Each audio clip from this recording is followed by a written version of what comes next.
अब तो बाहर मुल्क भी जा रही है, दुबई तक भी लेके जा रहे हैं। बच्चे पढ़ते हैं कराची में, तोहफा ले जाते हैं, भी चाहिए, अचार चाहिए। तो भी ऐसा मशहूर हो गया, भी में 5-6 आइटम बनते हैं। फ्राई बनाओ, ग्रेवी वाला बनाओ, दही वाला बनाओ।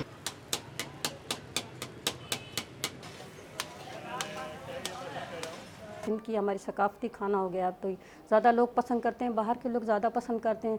पंजाब साइड से आते हैं जो, या और कहीं बलूचिस्तान से आते हैं या पेशावर से आते हैं, वो माशाल्लाह ज़्यादा से ज़्यादा इस डिश की ज़रूर फरमाइश करते हैं और हम अपने खानों में शामिल भी करते हैं।